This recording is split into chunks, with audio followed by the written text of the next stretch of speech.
traders, Gary Wagner here just after 1 o'clock in Honolulu, 6 o'clock in New York.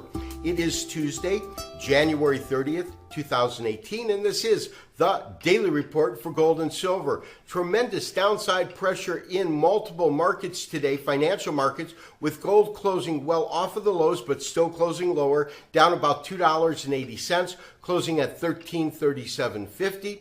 Silver also trading lower on the day. That was off by about 13 cents, closing at $17.10. And that was all in light of a weaker U.S. dollar, which provided, of course, some good tailwinds for the precious metals, closing at 89, down 12 points on the day. Now, the big news was U.S. equities. All of the major indexes closing lower, with the Dow losing over 360 points, 26,076. That's over a 1% drop, considering that during the calendar year 2017, we only saw the Dow drop by 1% or more on 4 occasions. It is a pretty significant move. Bitcoin also under pressure, losing about $1,000, with the CBOE closing at $10,115, and the CME's Bitcoin futures pricing currently fixed at $10,050. Traders, a truly interesting day in the financial markets, with both gold and silver trading lower, but also U.S. equities trading lower, as well as the U.S. dollar. It seems as though the only market that was up today was the VIX. Gold currently fixed at $13.3650. That's basis February futures, and a net change of $3.80 on the day. In terms of its closing price, I do believe that it's still at a very critical area, because in as much as we can say that some sort of a correction was due in the market after witnessing a $120 advance, and at some point we did expect the market to come down. Now, as it has softened, it is now currently just above the critical level of resistance at 1335. And traders, of course, the most important fib retracement to focus on is the retracement that is created from these lows at 1238 up to the top of the rally, which occurs at about 1365. But those numbers are pretty much part and parcel of the same as our former fib retracement, except they reverse. So we look at the 23% retracement level, which currently resides at 1336. But as you can see, if we get an effective close below these price points, I would expect to see the market move to the 38% retracement. That falls in at around 1315 to 1317. We can also see, in terms of lows, some very, very strong support at about 1310. And of course, we have the 50% retracement, and that comes in at approximately $1,300 per ounce. As we know, this market is fundamentally based. And depending on statements released by the Fed tomorrow, as well as the State of the Union address and the jobs report on Friday, how those numbers effectively come out, what is said over the next couple of days, will have a huge factor in where we see precious metals pricing move to. My recommendation, though, for right now is to remain with a neutral stance with no active trades in either gold or silver. And traders, speaking about silver, I've just pulled up a daily chart, this of course of March futures, and we also can see that in the same way that gold is at a fairly critical level, so is silver pricing. 1709, 1710 to me is a critical number. It is a 38% retracement. A break below that on a closing basis would put the next level of support down at approximately 1670 to 1675. And traders, we are looking at the continuous contract of the dollar index, currently down about 0.1% today, fixed at 89.03. We believe that we have a critical level just at around 88 and change.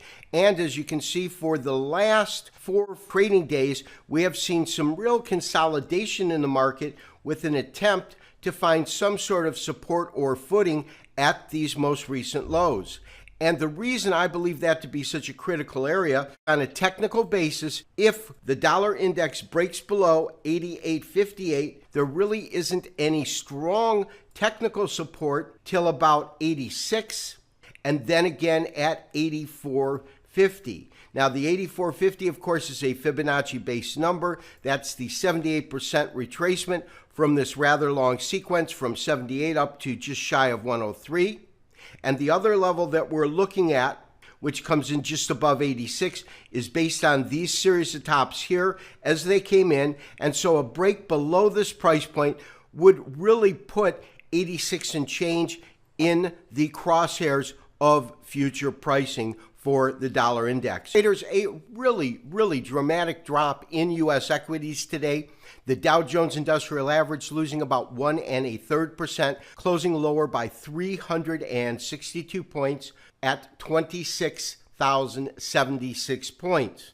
And traders, the damage can be seen on a weekly chart. And given that it is only Tuesday and we've had such a dramatic sell-off this week in terms of the range, compare that to some of the sideways weeks that we saw as the market moved up, we could certainly see a continuation in selling pressure. As I said, with all of the fundamental news that's going to hit the markets this week, the FOMC meeting, State of the Union, and jobs report, anything is possible. But we're clearly at a level that is a critical level of support on a psychological level, because that's the 26,000 point mark on the Dow Jones Industrial Average. And traders, aside for some selective stocks such as Amazon and some selective commodities such as the grains, we saw one thing carry over throughout all of the financial markets, and that is lower pricing in the cryptocurrency Bitcoin. Bitcoin closing at its lowest level since futures trading began roughly 3 weeks ago. Currently, we have Bitcoin futures at 10,115. That's a net loss of over $1,000 or 10% on the day. Although we have some of the bodies come in at this effective area, you can see that those are the openings of these two candles here. The former lowest close that we had was this particular candle here. And so we have closed slightly lower than that. And we know that $10,000 per Bitcoin on a psychological level at least is a pretty critical area. Whether that area holds or not really will determine, I believe, where this cryptocurrency is headed in the short term. For right now, I see more selling pressure than buying pressure, and we'll have to see how the market unfolds over the next couple of weeks. Traders, to say that there are multiple events which could definitely have a profound influence on the financial markets would be an understatement. Of course, today we have the State of the Union by President Trump. Today, we also started a FOMC meeting, which will conclude tomorrow. And of course, traders will anxiously await any kind of news as to what the current stance of the Federal Reserve is. Then, on Friday, we have the U.S. jobs report, undoubtedly the most important data set that will occur this month. And that's going to be followed next week by February 8th. Remember, that's the deadline when they kicked the can down the road to fund the government. They only kicked it a little ways, and that was February 8th.